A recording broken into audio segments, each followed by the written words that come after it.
company I trust, Snap Construction. If your home was hit with the most recent storms, trust the most well-reviewed exterior construction company, Snap Construction, for a free home inspection. This is Ryan, owner of Snap Construction. There are a lot of great construction companies in town. My advice is to take your time and do your research. Make sure they are locally owned and that they guarantee their craftsmanship for life. Also, you want to find a company that's been in business for at least 10 years. You want to work with a company that's going to be there long after the work is done. Snap Construction has handled thousands of claims and will help you through the process. Don't go with the out-of-town fly-by-night contractor. Most storm damage goes missed by the untrained eye. Trust Snap Construction for your free storm damage evaluation. For your free storm damage evaluation, call Snap Construction at 612-333-SNAP or visit them online at snapconstruction.com. That's 612-333-SNAP or snapconstruction.com. With your AM 950 weather, I'm Brett Johnson. A heat advisory remains in effect as we expect clear skies tonight with a low around 71, then Thursday sunny with a high around 88. Discover the best peach cobbler at Latunji's Palate. Enjoy gourmet desserts, sandwiches, and coffee drinks. Find Latunji's at 1400 Park Avenue South in Minneapolis. Satisfy your sweet tooth and support a social enterprise built with purpose and fortified with love at Latunji's Palate. More at latunjispalate.com. Portions of the following program may be pre-recorded. The views expressed and the opinions given by the individual host, guest, random reptoid, or chupacabra may not necessarily reflect those of AM 950 Radio, its affiliates, or its sponsors. Now, it's time to step into the unknown.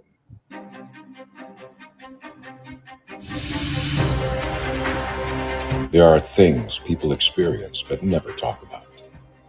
A shadow moving in the corner, flickering of the lights, a disembodied voice. We invite you to talk with us. Share your story, share your experience, because this isn't just your story. This is our story. This is GhostBox Radio with Greg Bakun. And this is GhostBox Radio on AM 950, where every night we talk about the paranormal, ufology, Bigfoot, and so much more. My name is Greg Bakun, and thank you very much for joining me tonight. Before we get started here, I don't think you all realize what I have to go through to bring you quality radio every night. And I've talked to you about the traffic and the roads and the people driving real fast and stuff. But getting to the station tonight, once we get past all of that, and once you actually get to the station, then you have the barriers of nature that surround this building that you can't seem to be able to kind of get around here. So we're kind of in a rural area, the station is at least, and I get out of my car and I go to the station, and it isn't until I'm right at the door that the security light kind of comes on. There is a light, but another security light comes on, and I look down and there are a couple snakes blocking the door for me to get in. And that's great. That's really great. And then I'm like, well, I'll just wait for him to move along. And of course, one kind of starts moving towards me, which, is frightening for me. And, obviously, I've made it, right? I clearly am all right, but still, you just don't know what you're going to find out here. Talking to my guests beforehand, we have turkeys that have been out here. We talk about the ant infestation, the great ant infestation of 2023. Sometimes there's the great popcorn incident that happens here as well. So there's a lot of stuff going on here. And I just need you all to understand what I do for you so I can bring you quality paranormal radio every night. And I hope you appreciate it. I'm just going to be very honest about it, to the point that we are talking about demons tonight. And I am very happy to have on with me tonight author Joseph Stewart, and the book that we are talking about tonight is Demons, A Secular View. A Secular Look. And honestly, first of all, Joseph, welcome to GhostBox Radio. Thank you for having me. Oh, thank you very much for being here. You and I have been talking about you coming on here for, I think, 2 years, honestly. Yeah, I think it is 2 years. But we get around to it eventually, I guess, and that's not Joseph's fault, first of all, by any stretch of the imagination. It's one of how those things go. But I'm just like, this book, which I'm holding up for people who are watching on the Facebook feeds and whatnot. This is, first of all, through Schiffer Publishing.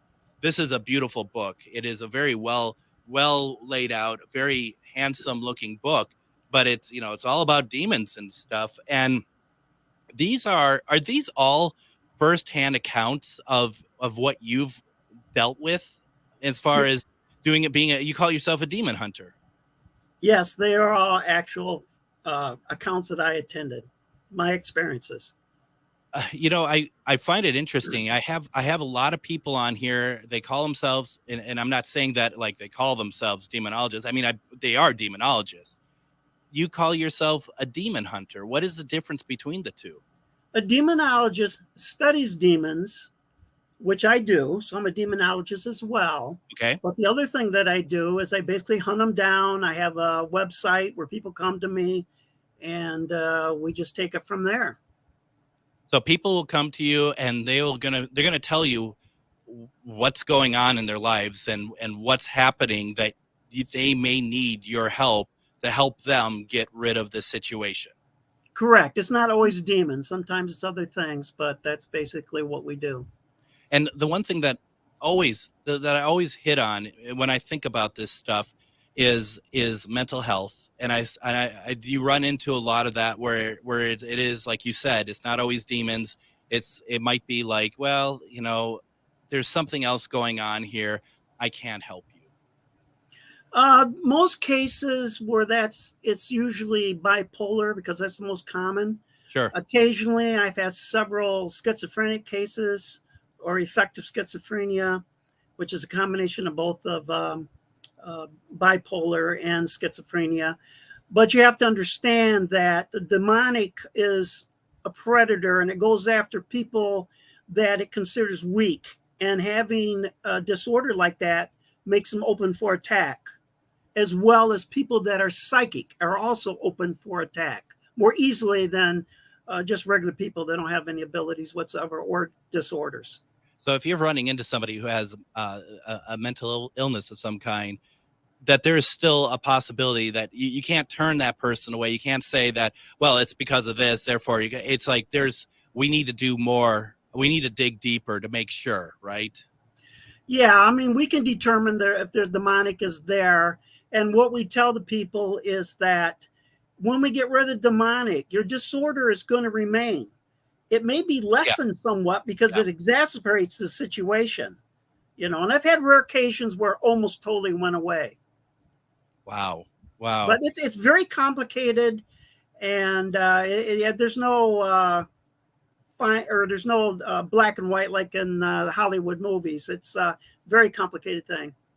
Now, you're not an exorcist, right? Well, what do you define as an exorcist? Well, and that is the question I'm going to ask you, because the way that I've always understood, and this is where I get confused, and organized religion seems to have a stake in this term, right? And whether rightly or wrongly, it seems that's like I hear that used in a lot of different faith and beliefs. Though someone like somewhere like the Catholic Church puts a stake down saying that's our right. That is our right, RITE. Where do you fall within that? Yeah, it's exorcism that the Catholics do is proprietary to them. Yep. Non-Catholic Christian religions perform what's called deliverance, which is little variations on that, which is basically group prayers and stuff trying to remove the demon. Mm-hmm. Okay. And what I do is called a binding, which is totally different. I don't go through the process of having to have the victim and a priest that can drag out for years trying to get the names of the demons and stuff to be able to take command. And the thing you got to understand is that at the time that they became aware of the demonic hundreds of years ago, the authority at that time was the Catholic Church. And so they put it in their perspective. Mm-hmm. They did a lot of fine work, but they just didn't go far enough with it. Sure. But it is in all cultures and all religions. Right. And just it, and under it has, different names. and it, yeah, I was going to say, because it has to be. I mean, this is as old as time, isn't it? I mean, to be able to get rid of evil, dark entities. Yeah, it's been with us since the beginning. Yeah. So, and that's the real, that's the real interesting thing about it. Are you, when you're doing the binding, what does that, is that this, I mean, you kind of touched on it. Is that the same as an exorcism, or you mentioned that it sounds like it's not nearly as long as, say, a Catholic exorcism? Correct. It's not anything like a Catholic exorcism. It's just basically, it's true that if you have their names, that you have total control over them. You could command them to do anything. The demons' names? The demon's name. Okay. So I don't even have to be in present of the people. I can be somewhere else. And once I have their names, and there's a whole lot of stuff that we do beforehand, but I go ahead and I summon the demons to myself. And when they come, I bind them to an inanimate object and I more or less make them inert. They're kind of like asleep in a coma type state. Sure. Immediately, it's out of that person's environment. Everything changes and it's permanent as far as they're concerned. Okay. And then you summon these demons, what happens to you then? Oh, I can get injured depending on the situation because most times I've done a lot of this in the wilderness. I've had places in the past that worked out very well, buildings and things, a little bit more secure. But when I'm out in the wilderness, I have to make sure I'm at a place where nobody's around, will walk in accidentally and get harmed. And sometimes, depending on the situation, if I had a group of demons and I take out maybe 4 out of 10 demons, now the other 6 demons are aware of me, and then when I get ready to do the binding with them, then they can attack me before I get set up to do the process. Are you so doing yeah, I do get injured, yes. Are you doing this by yourself? I have people with me off and on, but they don't last very long. I always got a help wanted post out. No, I work with my wife. She's a psychic, very good psychic, and she has the ability to communicate with demons and as well as ghosts. And she has the ability to divine their names. And sometimes I come up with the names. I'll come in dreams and things like that. That was going to be my question about how, if I mean, it seems like such an Achilles heel for the demons. If you know their names, you can control them. They're never going to want to give out their name. That was going to be my question about how do you get their name. So is there some other power that's kind of sneaking these names to your wife and you, or I find it very interesting that you both can possibly get them just through psychic use and development. Well, it's more like psychometry in a way, best I can figure in her case. Like we have done cases over in Ireland and England and in South America and other places around the country. And sometimes we need nothing more than the picture of the individual, the victim that's being attacked, or we're talking to them on the phone.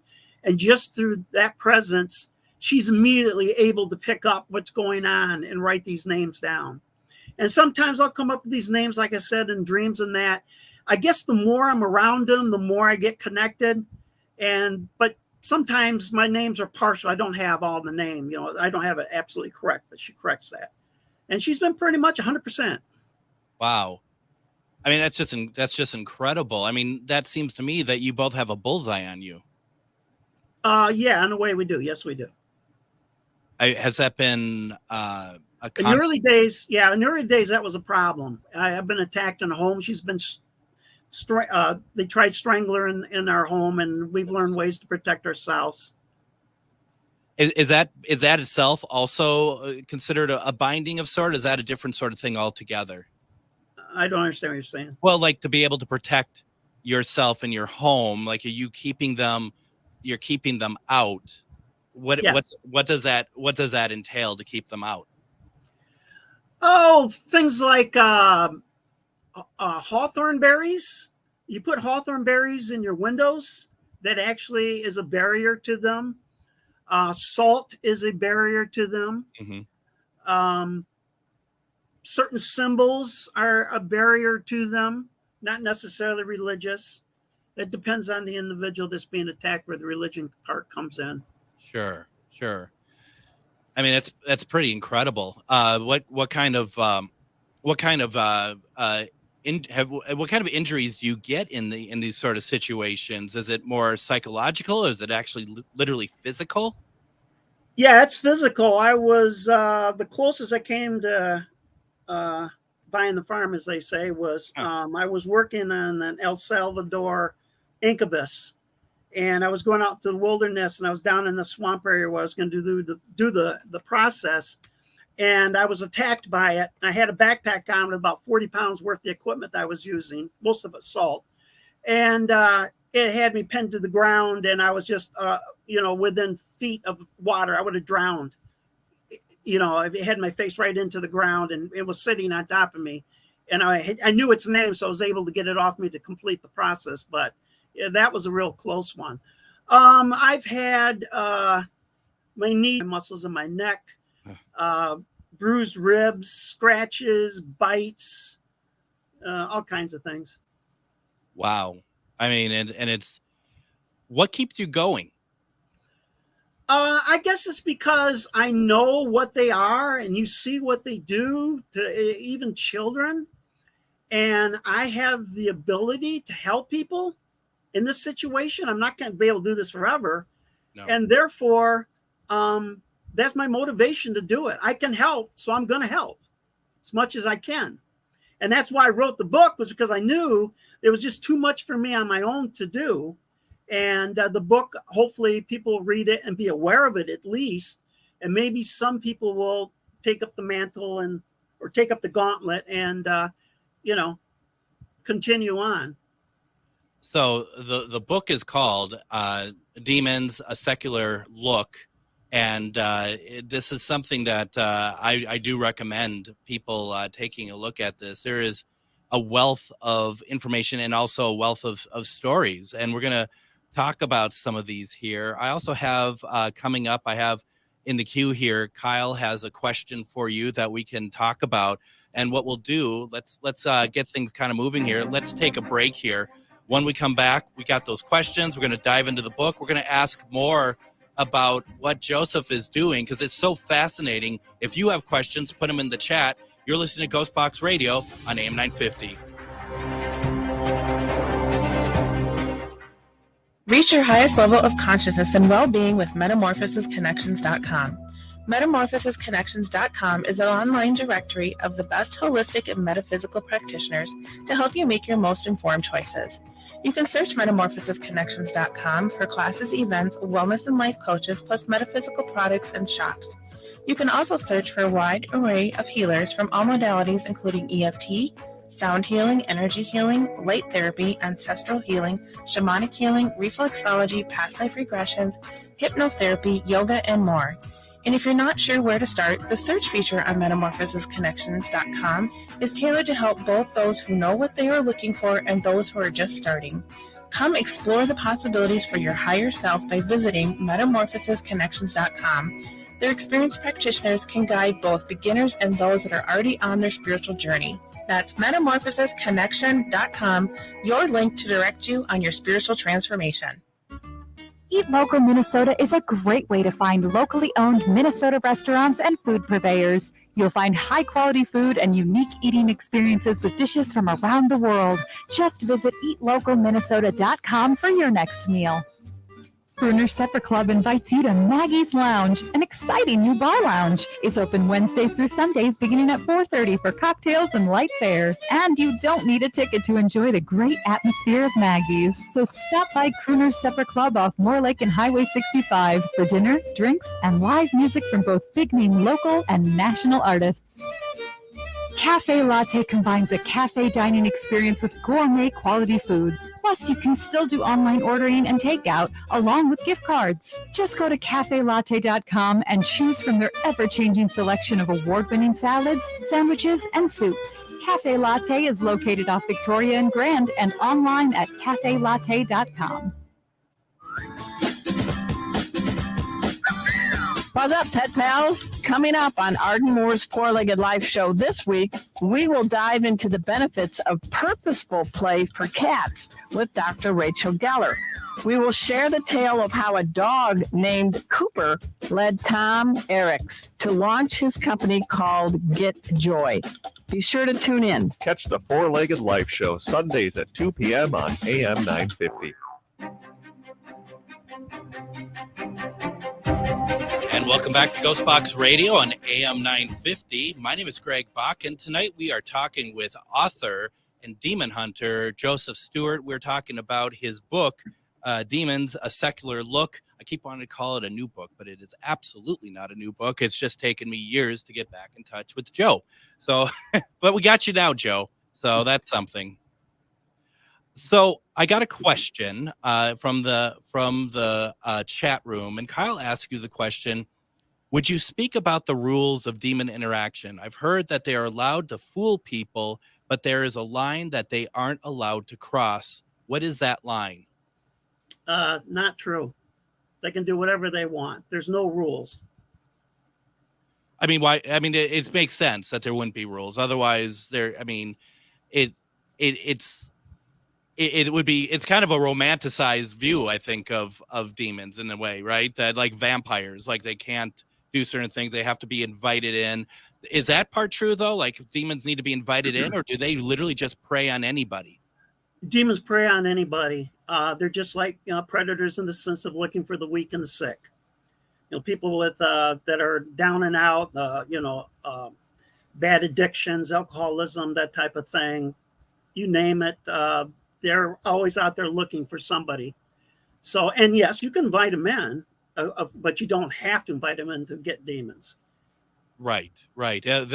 It seems like, as you had said early in the program, they're going to focus on your weakness, right? That's what they hunger, that's what they crave, right? Correct. So now I got questions myself that are probably going to be, you're probably going to be like, wow, Greg, this isn't a great interview. I answer these things all the time. But I really feel like you're seeing something that I think a lot of other people who I talk to about demons, I don't think they see. And I'm curious about like what some of these situations, if you don't mind me asking some very parochial questions here tonight. But, first of all, you're pinned by one, as you said in the last segment. Yeah. What do these things look like? Whatever your nightmare dreams are, they're basically, you can't see their form because of the realm that they exist in. So basically it's a hallucination. You're seeing what is your greatest fear or your greatest desire. They can make it either way that they can use to manipulate you. Gosh, is there a way to know that it's a demon? I mean, it sounds silly to say, but I mean, boy, they could, if that's the case, that they can be around you all the time without you knowing, basically. Yes. Yeah.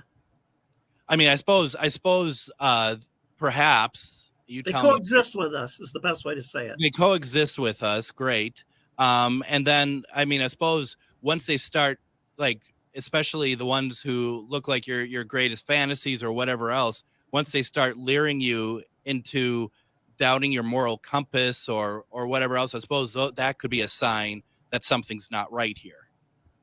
Yeah, you'll know eventually, because it may start off very nice and pleasant and promise you the moon. And usually if they attack real young people, they're having a hard time in life, and they will be your best pal, and eventually they will turn on you.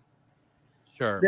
They're kind of I guess you would call them like an intangible, non-human entity.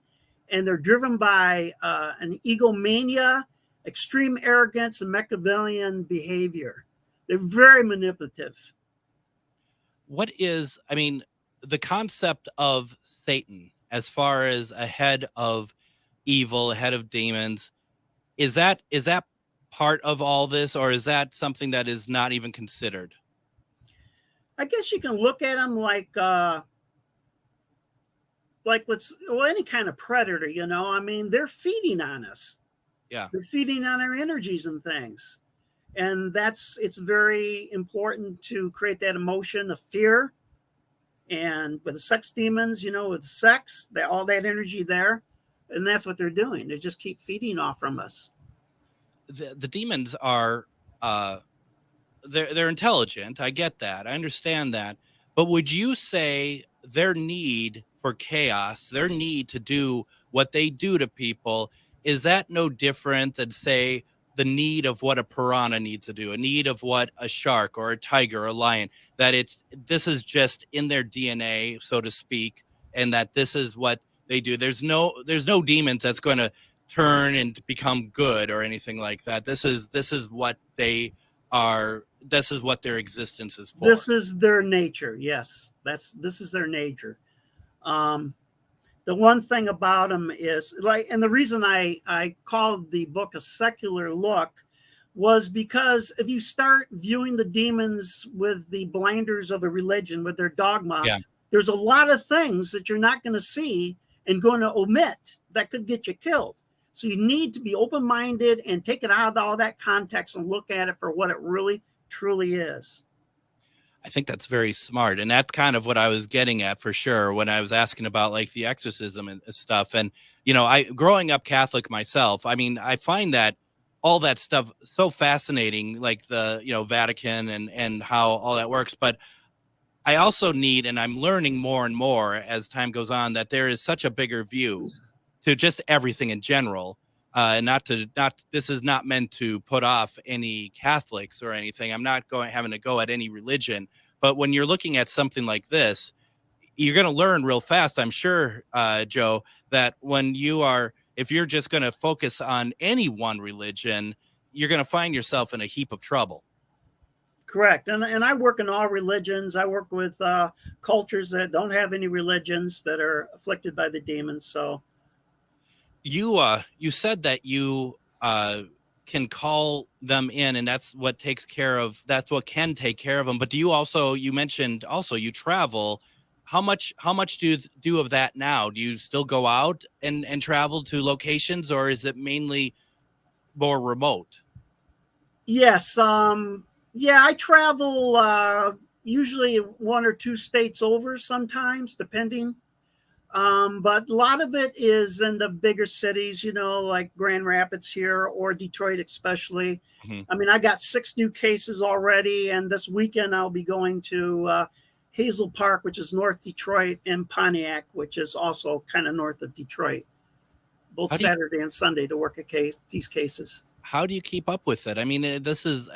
You have to be exhausted a lot. I guess I'm in my stride. I've been doing it for a lot of years. So just knowing what we need to do and, dotting our I's and crossing our T's and being prepared for anything. And you really do. You have to be absolutely ready for anything. You got to bring your A game every time. Every time. There's no room for error. No, because what they do is they're very masters of, of distraction. If you read that Tennessee case, you'll see how they were distracting people from their task, as well as the Ypsilanti case. You'll also show where it stops the people from doing their exorcism by distracting them with a painting. I think it was the picture of a demon, a painting everybody was fascinated with. And thank you for telling me how that's pronounced. I had been looking at that, and I was like, I'm like, what is that? Yeah, we have a lot of Indian names around here. So, and this is the thing, folks. If you're looking for a read, and I've read like I forget the name of the book off the top of my head, but it's about Ed and Lorraine Warren, and they're talking about their cases and stuff. If you're looking for a read like that to understand what happens in these actual cases, this is why this book is really interesting and really good, because that's what I like to read. I like to, it sounds really kind of lame actually saying it out loud, because sometimes you read this stuff and you do get scared, and that's kind of the interesting, dare I say, fun part of it, but there's nothing fun about what you do. Yeah. And that's, I really feel bad. I feel bad about that, because it's not, it's as education, not entertainment, but it's still like, this is like, you get scared by watching The Exorcist. Well, this is what's really going on. And like you said, the way of of taking the focus off of one thing and putting it to something else, to kind of take away the attention. And I've seen that also as a paranormal investigator. I've seen that too, just in cases, not demonic by any stretch of the imagination, but I've seen that. And you look back later and you're like, oh my gosh, I totally fell into it. I mean, do you run into that? Are you really good now that you pick up on that right away? Yeah, I mean, I did ghost hunting for over 40 years. I started back in the 60s when it wasn't popular. Hans Holzer, which Dave Schrader had that show about. I studied a lot of him in the early days, and I'm sure I ran into demons. Now I look back at some of these cases, I know I have, but they don't want you to know about them. If you don't know about them, they can do anything that they want. And you'll be none the wiser. That's correct. That's how they work. Absolutely. So tell me about, kind of veering off a little bit, tell me about what paranormal investigations was like in the 60s. What were you doing? How did that work? Well, we didn't have all the equipment that you have today. Used a reel-to-reel tape recorder. Yep. They made smaller ones you could take into the field. It's, investigating, getting the information, doing historical investigations, taking good notes, having experiences in that, 35 millimeter photography. We didn't know much about EVPs then, but occasionally you could hear something, on the recorders. And you just tried to help the people as best that you could. Not like you can today with all this technology now. It makes it so much easier, to do it. Right. I mean, do you feel like the technology is good, or do you think? You mentioned that you think that it's gotten a lot better to help people. So it's the equipment and stuff seems to be kind of a positive for you. Well, it can be a positive. I mean, I prefer using a good psychic. Absolutely. I mean, there's some out there that just can really connect to that world and what they're saying. And believe me, I've done hundreds and hundreds of hours of EVP work and stuff. And it's just a lot easier to use a psychic and tune in really quick to what's going on. I have a couple reel-to-reel players that and recorders that I take out on occasion, because for that very same reason, I like to sometimes record onto analog opposed to digital and see what I can get. And it's really kind of cool. Except that if you took 2 hours recording, it's going to take you 2 hours to download it into your system. I know. Yeah, I've been there. I know. And the fact too, I don't want to reuse the audio tape either, because I'm afraid it'll bleed through and all that stuff. So no. You get your best EVPs in the analog. And that's why I say once in a while I bring it out there. It's a pain. So when was it then that you're doing all of this investigation and stuff, and Hans Holzer, absolutely. I'm just, as you may or may not know, we just did an event with Dave Schrader. We talked a lot about Holzer files, and I've got a lot of his books that I've been reading as well. When was it for you that demons started to come into the picture? 2009.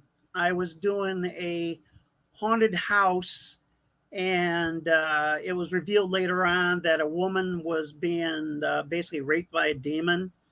She was Catholic, and I didn't believe in demons, but I knew that ghosts can get very feisty and nasty, depending on how they are in life. That's the way they are in death. Yeah. And so that's what I thought it was. And then it got revealed to me when I went and investigated the previous house that she lived in. That was an incubus that was actually attacking her. And I did not believe it up to that point. And then it was face to face with it. And then I had to believe it. Was it at that point that you decided that I need to play a role into helping people? No, it wasn't like that at all. A friend of mine who was the woman's boyfriend, this thing he was defying it, trying to protect her, and it was literally eating him away. He was almost like a Holocaust victim, and it was going to kill him. And so I knew it existed, and I had to figure out, how do you fight something like this? And you go to like the internet and you start looking, and you say, anybody can say anything out here. So I got to know if it's real or not, because I can get killed out here doing this. So, Absolutely. yeah, it was a long learning process, and that's what the book basically does. It goes through my whole process and learning how to finally do what I do with demons. I have to say, all things considered, you got up to speed, so to speak, in a very short amount of time. Really, I had to. It came after me. Yeah, that would do it, wouldn't it? Yeah. You have one or two choices, don't you? You either beat it or you don't, and then if you don't, then that's a completely different There's game. no place on earth you can go that it can't get to you. What, heaven? No place on earth. Oh, I thought you said only place to go if it can't get you. Okay, I'm with you. Yeah, there's no place to go. No, absolutely. That's incredible. Well, the jinn, the genie as we call them, the jinn are demons. And back in their culture, they went to heaven. They hung out in the 7th level. They had the capabilities of doing that. So I guess in that sense, no, not even heaven. Yes, not. You are shattering a lot of people's beliefs tonight. I just want people to be aware and to protect themselves. Just being aware is enough. It's a start, isn't it? It really is. Very is. much a start, yes. Yeah, it's just incredible. It really is. And I find it very interesting. I mean, it's almost like, it just kind of plays out for you that you've done, you did all the groundwork from the 60s to, dare I say, like 2009, kind of getting you ready in some way, because even though it's not demons, you followed a path that got you here, and then boom, you're not completely in the dark. Or would you say you were? Maybe you were. Well, when it came to demons, all I knew was just somewhat, the movies and Hollywood. That's all I knew. And I knew that was fabrication and exaggeration. Yeah. And so I just started studying it. The book is not a regurgitation of all the stuff beforehand. It's actual, experiences that I had, that I learned. I studied their behavior to learn how to control them. That's incredible. Let's go ahead and let's do this. Let's take our next break here. We're going to talk more about the book Demons, A Secular Look. We're going to get into it a little bit more. I got some other questions. If you have questions, put them in the chat. You're listening to GhostBox Radio on AM 950. If you own a holistic or metaphysical business and are looking to expand, then you need to be listed on metamorphosisconnections.com. It's a network where you can grow with like-minded practitioners and reach new clients. Metamorphosisconnections.com is an online directory you need to list yourself and your business. Our platform makes it easy for you to create listings of your products and services, and you can also choose to list your classes, events, and so much more. Metamorphosisconnections.com helps you create weekly and monthly promotional ads targeted towards your potential clients and promotes them for you via social media and newsletter. There are clients searching for your specialty right now. Let us help them find you. Start your listing today so you can share your own unique gifts and talents by finding the level of membership that best fits your needs. Let us help you reach your clients that are searching for what you do. Visit metamorphosisconnections.com and sign up today. Hi, this is Laura. Listen to Food Freedom Radio every Saturday at 8 a.m. or anytime via podcast. Our individual health is connected to the health of each other and connected to the health of the earth. We know the problems with the dominant food system: climate change, deadening soils, nitrates in the water, factory farming, injustice, concentration of wealth. How do we both as individuals and as a community step up and support a living food system which honors the earth? Tune to Food Freedom Radio every Saturday at 8 a.m. and remember to support your independent farmers. Nightingale is your cozy, comfortable neighborhood restaurant in the Whittier neighborhood at 26th and Lindale. Nightingale has patio, dining room, and bar seating available. Plus, they still have takeout and delivery. Their menu has lots of delicious options like the famous Nightingale burger and fries, ginger tamari chicken wings, smoked chicken liver pate, and more. They're open from 5 p.m. to 1 a.m. daily with their full menu until midnight. So make the friendly neighborhood Nightingale your go-to restaurant in South Minneapolis. Place an order, make a reservation, and more at nightingalempls.com. With your AM 950 weather, I'm Brett Johnson. A heat advisory remains in effect as we expect clear skies tonight with a low around 71, then Thursday sunny with a high around 88. Discover the best peach cobbler at Latunji's Palette. Enjoy gourmet desserts, sandwiches, and coffee drinks. Find Latunji's at 1400 Park Avenue South in Minneapolis. Satisfy your sweet tooth and support a social enterprise built with purpose and fortified with love at Latunji's Palette. More at latunjispalette.com. AM 950 KTNF, St. Louis Park, Minneapolis, St. Paul. And join us tomorrow on GhostBox Radio with Greg Bakun. We are going to run an episode that we just recorded last Saturday at the Anderson House with Dave Schrader. You may have heard me say once or twice that we had this event with Dave Schrader coming up. Well, it happened last week, and we recorded an episode that was a kind of a Q&A with him, that the people in the audience had questions for him. We read them to him. He answered. It was a really fun episode, and we recorded it. Going to be airing tomorrow. It's not a live episode, but it's really a lot of fun. I ask you to definitely check it out. It's great. Dave was in great form, so it's a really fun look into how he thinks about stuff, and we go deeper beyond just paranormal. We are talking with Joseph Stewart, author, demon hunter. We're talking about his book, Demons: A Secular Look.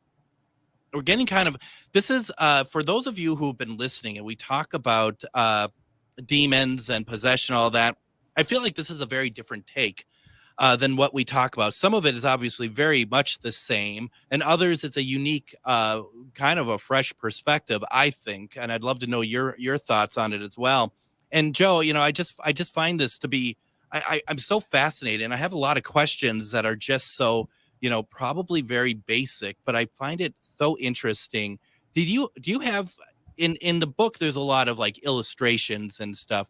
Do you have actual pictures of anything that's surrounded by these cases you do? We have videotapes, no pictures. A lot of these things were not visible to us. There were psychics that were there present that had seen them. And I had an artist do the drawing based on their sightings and confirmation. That's what it looked like. So we got a question in the chat, and Kyle'd like to know, I would love to hear your take on what motivates demons. Why do they do what they do? Hatred. Consider something that's extremely arrogant, and it looks at you as that you are inferior to it. And then consider that if you know their name, you can totally control them. And they're arrogant and you're inferior. That creates hatred for you. Is it hatred also of them for you and us not being them? We're not their kind. No, I don't think so. They fight. They hate each other. They fight each other. I mean, I use that to my advantage. Right. A lot of times I got a lot of leverage with their psychology. You mentioned that they work in groups sometimes, or at least they appear in groups, but does that mean that they're working together or that they're just together? It's no, they have a leader, but they're always trying to usurp that leader. And it's kind of a loose gang, but it's not very well organized. It's very chaotic. And you can imagine fill in a room full of arrogant people and then give them a task to do. You can imagine what happens with that. They just cannot, it's very difficult for them to do anything. So the lead demon is the one that will be the basic one that does all the stuff. And the other ones will kind of like a pack will help also feed on that. But if I take that lead demon out, the next strongest one will take over and will pick up with his way of doing things. Or she. There are female demons and male demons. Do they die? Yeah, everything dies. Nothing's permanent. So they die, and I mean, so when you do your work, you can actually kill the demons that are afflicting on your clients. Well, kill them in what way? They're not physical. I can't kill them that way. Mentally, I don't know if it's possible. I've never tried it, and I would have no way to confirm it. So when you say they die, it's because of old age? Yeah, or just, hauntings with ghosts. It eventually dies out. It just stops. So you think that's like, you think all spirits, like they eventually die? I mean, they don't go on forever and ever and ever. No, they're just transformed from one thing to another, as far as I can see. Interesting. Ghosts I look at like they're like in another realm or another dimension, very similar Sure. to the demonic. Mm-hmm. You know, most times you can't feel them or see them, but there's times that you can. And they're so real that you can hear the heartbeat and they're warm to the touch. It just, you know, and I don't understand how that phenomenon works. I've been researching it, but, you know, going in the realm of quantum physics to help explain some of it. Sure. And I mean, we're all going to find out at some point. Yeah. Over time, eventually. The book once again, folks, is called Demons: A Secular Look. It's available on Amazon. I'm also going to post it on GhostBoxRadio.com. I have a page called GhostBox Book Club where you could see all the authors that we have on the show. Joe, is there a story in here? One of your experiences that you've put in this book that is one that you could share with us? We have, about 10 minutes left. That would be of importance that people should know about, because there's so many in here. Is there one that just sticks out for you? I guess the initial one where I met the incubus demon in the Pontiac house, that was my first real encounter with one that I knew what I was dealing with. And in that, I had a psychic with me. It was veiled. We couldn't tell what it was. We knew there was a presence, but we could not tell. I mean, usually with a ghost, they're busybodies. They'll be in your face and saying all kinds of things. And, and it's nothing like that. They're totally different than that. And I went into the room where the woman had all these encounters originally. And it always attacked and it dropped from the ceiling is what it did. And the psychic picked up on that. Well, at some point, I made the comment. I says, wow, that sounds like an incubus. And when I said that, the whole room changed. You could just feel the energy just shoot out. And it literally took over the psychic I had. I saw her face change. And that was like, that really freaked me out. And she had this crucifix that this guy that I was looking at the house, her boyfriend, it was blessed by the Pope, and it was a very big one, like about 12 inches, and it was made out of iron. And the Christ figure, the hand, she's holding it in her hand, in the palm of her hand, and the fist, one of the hands just broke off and fell to the floor. There's no way that could happen. I mean, this was casted in iron. One of Christ's fists on the cross just dropped to the floor, and she was holding it in the palm of her hand. Anyway, she started yelling at me, telling me that it's going to kill you, Joe. It's going to kill you. And it was planning on throwing me, because I was upstairs, throwing me over the railing to the floor below. And I was sitting there thinking like, no, it's not. It's going to stab me in the heart with that thing, because it's a very good dagger. Yeah. And I backed away from her, and she was able to get control. And I tried to console. I says, hey, I'm not here to do anything to you. No, I'm just here as a request to do an investigation, looking for ghosts and that. And then it tried to entice us to go to the basement. Well, come on down, go to the basement. I want to show you something. So now it's talking through her. Oh, I forgot. The first time we did it, we had, because it was a Catholic situation, we had holy water, and we had the crucifix and all that. And I remember when it first talked, it said like, the crucifix and the holy water is not going to help you. Not going to help you one bit. No. So I tried to get us into the basement. And a lot of other things happened, but eventually I said, she was really getting under control of this thing. I said, we got to get the hell out of here. And so we went down to the main floor, and there's a landing there where the basement was trying to get us to. And I went ahead and I was trying to pack things up to leave. And next thing I know, she comes walking down the stairs like in a trance and starts walking towards the landing, because it wanted her in the basement. And she just started to fall. And I was able to just grab her by her collar and pull her back into the room. And off the main stair. And that's when this black mass formed, this, what they call a black shuck with these red eyes, and you could hear it creaking on the floor. It's foul breath. And I mean, it was a hallucination, but it was a shared hallucination. Sure. That's how strong it was. And later on, she told me that was one of her big fears, because her family's from England, was the black shuck. So that manifested. And then as we said, we got to get out of here because it really was influenced us badly. We went and left the place. We went to a fast food place. We wanted to get some coffee. As soon as we pulled up, all the computers went down. And they said, well, we can't help you. I mean, we don't understand what happened. And she told me, she says, we got to keep going. It's still under the influence. We're still under the influence. So we went a few more miles. We went up to a McDonald's, and they lost all their power. So we left there, and we drove another like 10 miles. We got to this one place where finally it didn't affect us. So that's kind of a highlight of my first introduction to the demonic. You had to outrun it, basically. Yeah, I'll outrun its influence. I mean, it's very powerful. And when I took a Detroit group back in there to do an investigation, this guy's wife was attacked by it. And I have it all on video where she is just, she's, oh, it's the most wonderful thing. It's so pleasurable. There's nothing bad here, I was getting ready to rape her.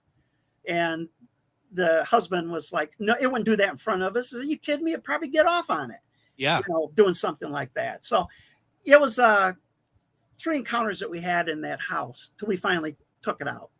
I'll tell you what's interesting is about a month ago, just over a month ago, something similar happened at an investigation that we were at, a few of us were at, and doing a method where someone was basically channeling. He would keep saying, come to the basement, bitches, come to the basement. And, and for the rest of the night, he kept saying, and he was seeing it not because he thought that he probably didn't realize he was under the control of whatever this was. But the point is that he kept saying, you know what, I want to go down there and I want to basically, kick its ass. Basically, I want to go down there. I want to go down there. And I had to keep telling him over and over again, we're not going down there. We don't go down there, because he didn't just say, come to the basements. He said, divide and come to the basement, bitches. Yeah. And he said it on 2 separate sessions. And, I'm not saying that that's demonic, but I am saying that that is a tactic. And, to your point, you got to listen to that stuff. And some people feel like they want to be heroes doing this stuff, and they don't in the slightest understand what's waiting for them. Right. And I think that basement in our case was its stronghold because they seem to feed off the electrical system as well. And that's where the power box was. And when we did the investigation, the electricity, the electrical field was just off the charts. And we had to call it. They thought, oh, it's a bad ground. And I says, no, it's the entity that's creating this. And they checked it out and everything was fine. Once the entity was gone, the house was absolutely normal. Yeah, no, and speaking of energy as well, we had kind of a safe room in this place, and they had a monitor in there. This is where we would go and hang out, and hopefully that nothing would come in and bother us. It had a monitor, and it had all these pictures of a security imagery throughout the house. And we were talking, and he's, once again, we got to go to the basement. The monitors changed from 8 images to 1, and that was of the basement. Yeah. Just like kind of laugh. Yeah. No, and it was. I mean, that's a common sense one.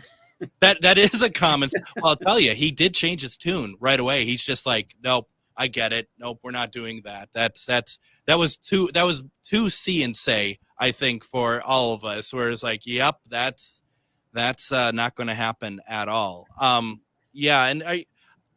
we have just a couple minutes left. With that situation that you're talking about, I'm trying to understand if I heard this correctly.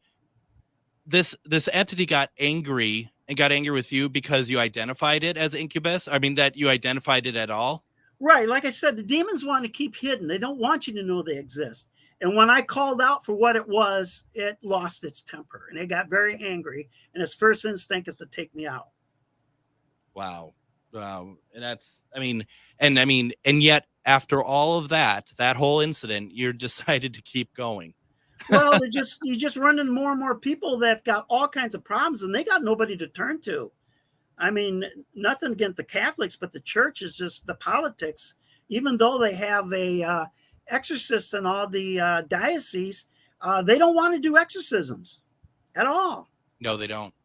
And the amount, they got nowhere to turn. And I really feel sorry for them because, they have such faith in their church and that. And then when this happens, they just get turned away.